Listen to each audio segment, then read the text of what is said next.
बहुत ही अच्छे खबर के बारे में, एक कंपनी से जुड़ी हुई खबर हम लोग को देखने को यहाँ पे मिल रही है। ठीक है, काफी लोगों ने रिक्वेस्ट भी किया सर इस टॉपिक को तो आज जरूर कवर कर रहे हैं। उसी से रिलेटेड मतलब ये टॉपिक कवर करने के पीछे का एक रीजन भी है कि जैसे मैं हमेशा कहता हूँ कि सारी चीजों को मैच करके मत देखना। ठीक है, कंडीशन हर किसी कंपनी की अलग अलग होती है। ठीक है, तो ये इस वीडियो में सारी चीजें आपको क्लियर हो जाएंगी। यही बहुत बेस्ट एग्जांपल रहेगा। आपको जो जो ये डाउट आते हैं ना यहाँ पे कि सर ऐसा क्यों हो रहा है करके, ये भेदभाव क्यों करके, तो ऐसा कोई भेदभाव नहीं है यहाँ पे। आपको चीजें समझनी पड़ेगी। बट अगर आप आधा अधूरा लेक्चर देखोगे, ठीक है, तो फिर कुछ चीजें समझेगी नहीं। क्योंकि ये हमेशा जब मैं चीजों को कवर करता हूँ, ठीक है, सारी चीजें एक्सप्लेन की जाती है, इसलिए वीडियोस भी बड़े यहाँ पे होते हैं। पूरा देखोगे वीडियो तो आपको समझ में यहाँ पे आ जाएगा। तो चलिए स्टार्ट यहाँ पे कर लेते हैं। जैसे कि आपको हाँ सबसे पहले तो ये बात बताना चाहूंगा भाई, जो भी स्टॉक की हम बात करेंगे आप चाहो तो उसको स्टडी कर सकते हो। अगर आपको खरीदना है, बेचना है, होल्ड करना है, एवरेज करना है, वो आपकी मर्जी। मेरे साइड से कोई रिकमेंडेशन यहाँ पे नहीं रहता, आप सभी लोगों को यहाँ पे पता ही है। सो दोस्तों, जैसे कि मैं हमेशा आप लोगों को कहता हूँ, सिखाता हूँ कि बिजनेस ही सब कुछ होता है। जिस कंपनी को बिजनेस मिला, कॉन्ट्रैक्ट मिला, ऑर्डर मिले, तो ऑब्वियसली वो कंपनी का शेयर में अच्छी तेजी देखने को मिल जाती है। बट इसका अर्थ ये नहीं कि उनका काम हो गया करके। ठीक है, एक बार सेंचुरी लगाना और लगातार सेंचुरी लगाते रहना फर्क होता है। ठीक है, तो वैसे ही है, किसी भी कंपनी को अगर आप स्टडी करते हो तो बिजनेस मिलना और लगातार बिजनेस मिलते रहना, इसमें फर्क है। जिसको लगातार बिजनेस मिल रहा है ना, वो कंपनी आगे बढ़ती जाती है। और जिसको एक बार बिजनेस मिला बहुत बड़ा, तो ऐसा ऊपर जाएगा, फिर क्या होगा, बिजनेस ही नहीं आ रहा है, फिर नीचे नीचे नीचे नीचे करके। इसका अर्थ नहीं कि कंपनी में कोई फ्रॉड है, गड़बड़ है करके। ठीक है, आपने कितने सारे ऐसे चार्ट पैटर्न देखे होंगे। स्टॉक ऐसा रहता है, एकदम रॉकेट बनता है, फिर ऐसा नीचे आता है, फिर ऐसे ऐसे रहता है, फिर रॉकेट बनता है। मतलब क्या है कि जब जब वो रॉकेट ऐसा बना है, ठीक है, तब तब कंपनी को बड़े बड़े बिजनेस मिले हैं। क्योंकि जब बड़ा बिजनेस मिलेगा, आपका रेवेन्यू बढ़ेगा, प्रॉफिट बढ़ेगा, अर्निंग बढ़ेगी, ग्रोथ बढ़ेगी, तो शेयर प्राइस भी बढ़ेगा ही बढ़ेगा। ठीक है, इसका अगर हम सबसे बेस्ट एग्जांपल ले ले तो आपको बताइए, पुराने जमाने में 1900 के जमाने में फर्स्ट टाइम सेलफोन आया था नोकिया का। ठीक है, याद ही होगा हर किसी को ये। एंड नोकिया की अगर हम लोग बात करें दोस्तों, तभी तो जबरदस्त परफॉर्मेंस चल रहा था उनको। बट आज के दिन की बात करें, नोकिया का नाम भी किसी को याद है? जो पुराने जमाने वाले लोग रहेंगे उनको जरूर पता होगा, जो नए नए हैं उनको तो शायद से पता भी नहीं होगा। सो आप देख सकते हैं नोकिया का जो शेयर है, इसका मैक्सिमम चार्ट पैटर्न में अगर आपके सामने यहाँ पे ओपन कर दूं, तो ये देखो, पहले का जो जमाना था तब नोकिया का शेयर में कितना तेजी देखने को मिला था। देखिए, लगभग लगभग 60,000% के आसपास के रिटर्न थे। इनफैक्ट मोर देन दैट, ओह 70,000% के रिटर्न। ये देखो, और कब से, 91 से लेके 2000, मतलब 10 साल के भीतर भीतर आप रफली कह सकते हो कि कंपनी ने 70,000% के आसपास के रिटर्न दिखाए। पर इसका अर्थ ये थोड़ी कि कंपनी अमर हो गई, मतलब ऐसे ही चले गए करके, नहीं। उसके बाद कंपनी ने क्या किया, नया डेवलपमेंट किया नहीं, रिसर्च एंड डेवलपमेंट नहीं किया, R&D नहीं किया, नई जो टेक्नोलॉजी है उसको एक्सेप्ट नहीं किया। आपको याद होगा तभी एंड्रॉइड आया था, एंड्रॉइड को उन्होंने एक्सेप्ट नहीं किया। ठीक है, टच स्क्रीन आया था, टच स्क्रीन के डिमांड इतने ज्यादा वो फुलफिल नहीं कर रहे थे, तब सैमसंग ने एंट्री कर ली थी। सैमसंग कॉर्बी करके एक फोन आया था, आपको याद होगा, वो पीले रंग का देखने को मिलता था। तो वो नई चीजों को एक्सेप्ट नहीं कर रहे थे और लोग यूथ वहां पे जा रहे थे, एंड उनके सेल्स गिरना स्टार्ट हुए, बिजनेस गिरना स्टार्ट हुआ। एंड आज देखिए नोकिया कहाँ पे है। ठीक है, ये चीजें जब तक आपके भेजे में नहीं जाती है भाई, तब तक आप शेयर बाजार में टिक नहीं पाओगे। ठीक है, वरना क्या, जो भाग रहा है उसके पीछे आप भागते रहोगे। ठीक है, जो शेयर है उसके ऊपर मैं जरूर आऊंगा, बट ये चीजें आपको बिजनेस लेवल की हमेशा मैं सिखाते रहता हूँ। ठीक है, और जैसे अगर हम लोग बात करें एप्पल की, आप सभी लोगों को बताइए आईफोन की अगर हम लोग बात करें, तो अभी हर कोई इसी का ही बोलबाला यहाँ पे करता रहता है। और अगर आप इसका चार्ट पैटर्न देखोगे एप्पल का, तो कैसे टॉप लेवल पे देखिए। ठीक है, अभी इसका अर्थ नहीं कि एप्पल भी लाइफ टाइम यहीं पे रहेगा। अगर वो लगातार बिजनेस करते, क्योंकि अभी तक वो कर रहे हैं, देन इट्स ओके।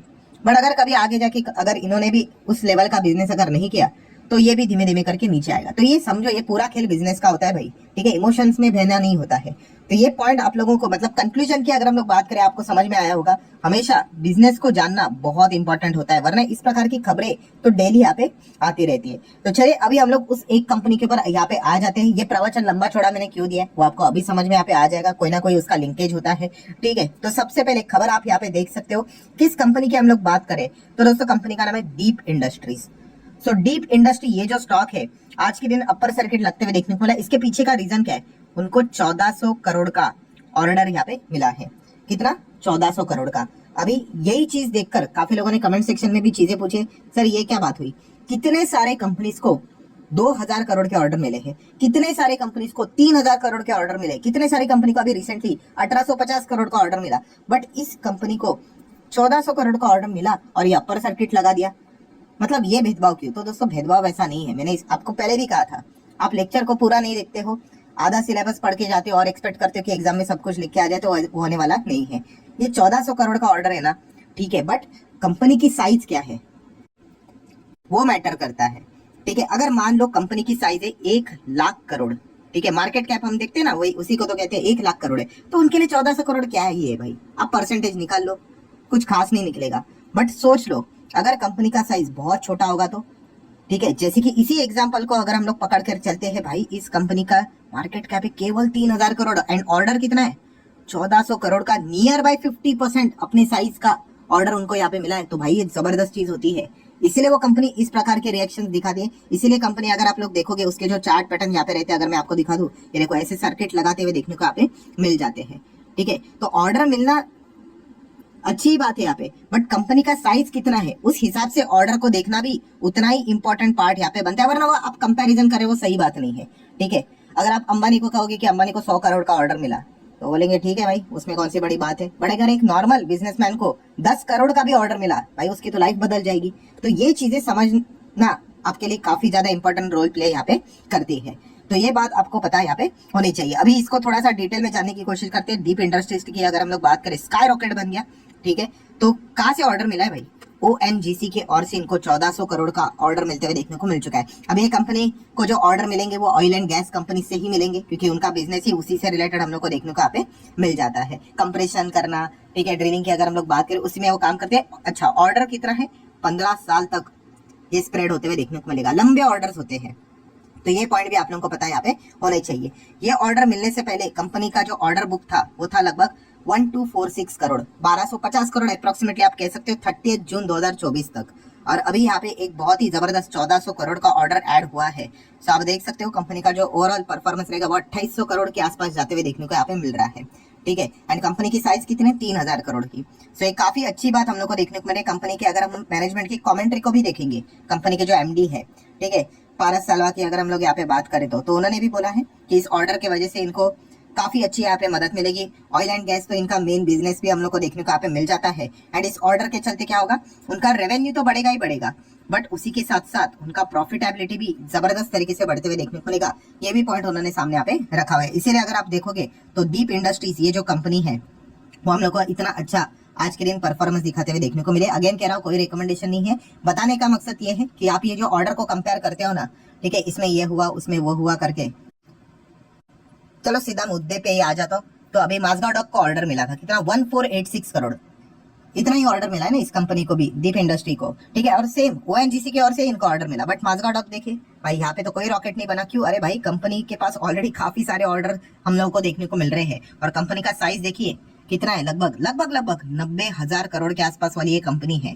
ठीक है, तो इसलिए मैंने शुरुआत में आपको बोला कि 90,000 करोड़ कंपनी को 1400 करोड़ का ऑर्डर मिलना और 3000 करोड़ के कंपनी के लिए 1400 करोड़ का ऑर्डर मिलना फर्क है भाई।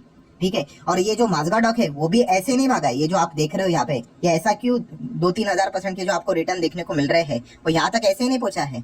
इसके पीछे भी वही रीजन है, पहले कंपनी काफी छोटी थी, ठीक है, तभी लोग तो पढ़ते हैं नहीं, आप सभी लोगों को पता ही है, फिर वो पॉपुलर होती है, तेजी पकड़ लेती है, बड़ी बन जाती है, फिर वो पकड़ने की कोशिश करते हैं और ये एक्सपेक्ट करते हैं कि पहले छोटी कंपनी थी, जैसे रिटर्न दिया वैसे आगे भी देगी करके। तो वो तो प्रैक्टिकली मतलब होना काफी मुश्किल हो जाता है, क्योंकि ऑर्डर बुक उस लेवल का वापस मिलना ये टफ हो जाता है। तो इन चीजों को समझो भाई, ये जब तक आप इन चीजों को नहीं समझोगे आप शेयर बाजार में बार बार यहाँ पे अटकते रहोगे। तो डीप इंडस्ट्री इसी चीज के चलते हम लोग को भागते हुए देखने को मिला है। कल अगर यही कंपनी माजगांव डॉक जैसी मान लो 80-90 हजार करोड़ के हो गए और सेम ऐसे ही ऑर्डर आ गए 2-3 हजार करोड़ के, कोई फर्क नहीं पड़ेगा इतना, समझ रहे हो। तो ये सबसे इंपॉर्टेंट चीज है। बाकी अगर हम लोग बात करें कंपनी को स्टडी करना है तो आप अपने साइड से कर सकते हो। रिजर्व देखेंगे 3 करोड़, लगभग 900, 1000, 1100, 1200 करोड़ के रिजर्व है।